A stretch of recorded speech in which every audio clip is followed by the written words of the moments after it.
Hello viewers, myself Dr. Sri Krishna, consultant pediatrician for last 25 years from Hyderabad. ఈరోజు మనము asthma గురించి దాని ట్రీట్మెంట్కు ఉండే ఆప్షన్స్ గురించి మాట్లాడుకుందాము. ఇంతకుముందే చెప్పినట్టు ఆస్తమా అనేది పిల్లల్లో కూడా వస్తుంది. అది చాలా కొద్ది మందికి వస్తుంది అనేది కేవలం అపోహ మాత్రమే. ముఖ్యంగా జ్వరం లేకుండా పొడి దగ్గు పదే పదే వస్తూ ఉన్నా, లేదా ఇలా పెళ్లి కూతల్లాగా వస్తూ ఉన్నా, లేదా ఆయాసం దగ్గుతో పాటు బాగా ఆయాసం వస్తున్నట్లయితే, లేదా ఈ పొడి దగ్గు అనేది రాత్రిళ్ళు ఎక్కువ అవుతుంది, లేదా చల్లగాలికి వెళ్ళినప్పుడు ఎక్కువ అవుతుంది అన్నట్టయితే అది ఆస్తమా లక్షణమే.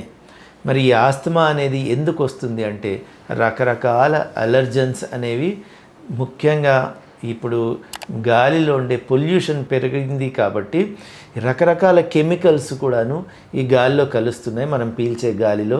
మరి అవన్నీ కూడాను ముక్కు ద్వారా, నోటి ద్వారా గొంతులోకి వెళ్ళడానికి ప్రయత్నం చేస్తున్నప్పుడు మన గొంతు వాటిని తట్టుకోలేక వెంటనే నేను చెప్పినట్టు శ్వాసనాళాలు ఇలా పెద్దగా ఉండేవి చిన్నగా మారిపోతాయి.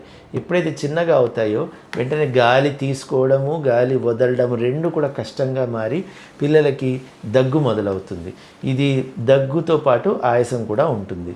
ఎప్పుడైతే జ్వరం లేకుండా దగ్గు, ఆయాసం ఉన్నట్టయితే మొట్టమొదట మనం ఆలోచించాల్సింది ఆస్తమా అనే. కాబట్టి ఈ ఆస్తమాని ఏం చేయాలి, మనము ఇది ఉన్నట్టయితే ఎలాంటి మందులు వాడాలి? చాలామందికి ఆస్తమా అనే పేరు వింటేనే భయం అవుతుంది. కాబట్టి ఆ పేరు తప్ప వేరే ఏదైనా మాట్లాడుకుని రకరకాల మందులు వాడేద్దామని చూస్తుంటారు. మనకు తెలుసు దగ్గుకి రకరకాల మందులు ఉన్నాయి. కొంతమంది యాంటీబయాటిక్స్ వాడుతుంటారు, కానీ ఆస్తమా అనేది యాంటీబయాటిక్స్కి తగ్గేది కాదు.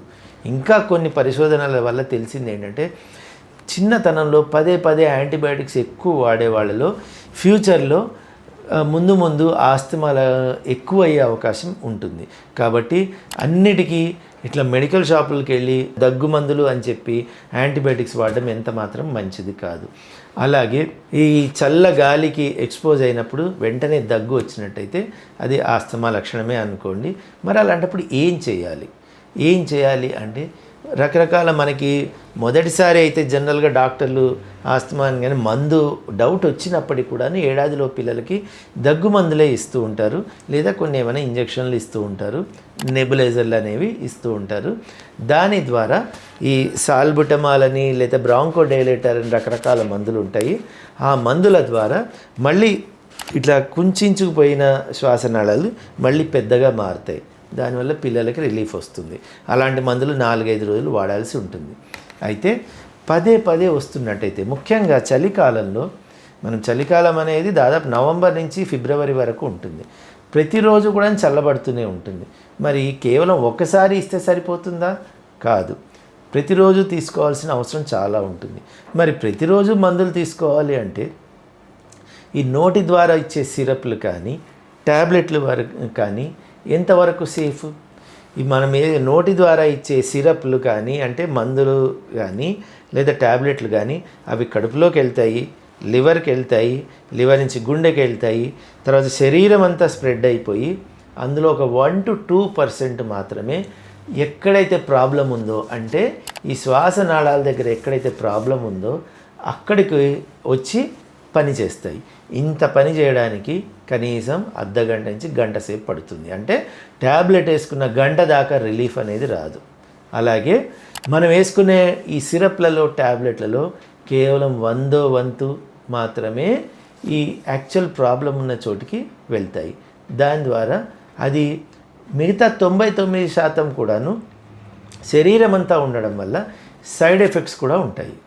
కాబట్టి పదే పదే ఈ దగ్గు వస్తుంది, ఒక సీజన్ అంతా ఇబ్బంది పడుతున్నారు అన్నట్టయితే రోజు దగ్గు మందులు నోటి ద్వారా వేసుకునే బదులు, ట్యాబ్లెట్లు వేసుకునే బదులు ఇన్హేలర్లు అనేవి వాడడం మంచిది. అంటే ఇలా పీల్చే మందులు వాడడం చాలా మంచిది. పీల్చే మందులు అన్నప్పుడు మనకందరికీ తెలిసిందే నెబులైజర్లు, తర్వాత ఇన్హేలర్లు అనేవి దొరుకుతాయి. నెబులైజర్లు అనేవి ఇవాళ రేపు దాదాపు ప్రతి ఇంట్లోనూ ఉంచుకుంటున్నారు మన తెలుగు ప్రజలందరూ కూడాను. ఎందుకంటే అది ఒక 1000-1200 రూపాయల్లో వచ్చేస్తుంది మిషను. అది ఎప్పుడు దగ్గొచ్చినా కూడాను అది కరెంటు పెట్టేసి అందులో మందు పోసి ఇట్లా పెట్టుకోవచ్చు. దానివల్ల చాలా మంచిది అని అనుకుంటూ ఉంటారు. కానీ నెబులైజర్ల కన్నా చాలా సేఫ్ అయిన మందు ఏంటి అంటే ఇన్హేలర్లు. అంటే ఈ ఇన్హేలర్లు అండి, ఇవి బ్రాంకోడైలేటర్ మందు ఏదైతే ఉంటుందో అందులో రకరకాల ఈ షేపుల్లో ఇన్హేలర్లు అనేవి ఉంటాయి. ఈ ఇన్హేలర్లలో 2 రకాల మందులు ఉంటాయి. అంటే వెంటనే తక్షణము రిలీఫ్ ఇవ్వడానికి పనికొచ్చే మందుల్ని ఇమ్మీడియట్ రిలీవర్స్ అంటారు. వీటిలో సాల్బిటమాల్ అనే మందు ముఖ్యంగా ఉంటుంది. ఇది మామూలుగా ఇట్లా నొక్కినప్పుడు అది ఆ మందు వస్తూ ఉంటుంది.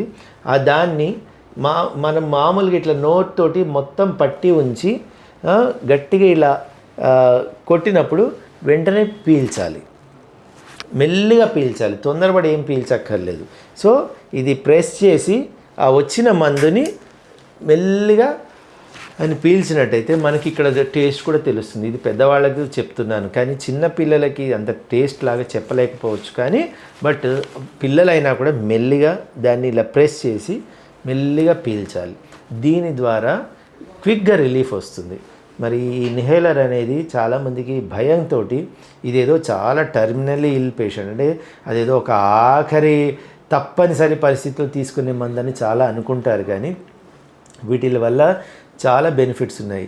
ఏదైతే మనము నోటి ద్వారా ఇచ్చే సిరప్లు ఏవైతే ఉంటాయో అందులో ఉండే బ్రాంకోడైలేటర్ అంటే సాల్బిటమాల్, లివోసాల్బిటమాల్, టర్బుటలిన్ లాంటి బ్రాంకోడైలేటర్ల మందులే ఇందులో కూడా ఉంటాయి. కాబట్టి మందు అదే. కాబట్టి ఇది వాడితే ఇదేదో భయంకరమైన మందు అని అనుకోవద్దు. అలాగే ఇదేదో బాగా అలవాటుగా మారిపోతుందేమో అని అనుకోవద్దు. ఎందుకంటే అలవాటుగా మారేది మందుని బట్టి ఉంటుంది. మనం నోటి ద్వారా మందు ఇచ్చేటప్పుడు మరి అది అలవాటు కాదు కదా.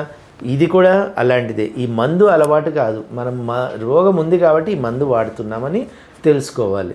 రెండవది, మామూలుగా మన సిరప్లలో మిల్లీగ్రాములలో మందు ఉంటుంది, వెరాజ్ ఈ ఇన్హేలర్లలో మైక్రోగ్రామ్స్లో మందు ఉంటుంది. మైక్రోగ్రామ్ అంటే 1000 మైక్రోగ్రాములు కలిస్తే 1 మిల్లీగ్రామ్. అంటే ఈ మందు, ఇందులో ఉండే మందు చాలా కొంచెం, అంటే ఈ సిరప్ కన్నా 100వ వంతు మందు ఇందులో ఉంటుంది. అంటే అంత తక్కువ మందు డైరెక్ట్ ఇలా అనగానే ఎక్కడైతే ప్రాబ్లం ఉందో, అంటే ఈ శ్వాసనాళాలు ఎక్కడైతే ముడుచుకొని పోతున్నాయో డైరెక్ట్ అక్కడికే మందు వెళ్ళి వితిన్ ఫ్యూ మినిట్స్ అది పనిచేస్తుంది. అంటే కొన్ని నిమిషాల్లోనే వెంటనే రిలీఫ్ అనేది వస్తుంది.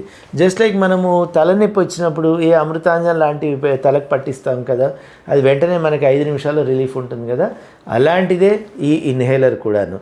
అంతే తప్ప ఈ ఇన్హేలర్ మీద భయంతో చాలామంది అదేదో లాస్ట్ మినిట్లో వాడాలి లేదా ఏ గతి లేని పరిస్థితిలో వాడాలని అనుకుంటారు. కానీ అసలు సిరప్, నోట్తో ఇచ్చే సిరప్ల కన్నా ఇది చాలా మంచిది.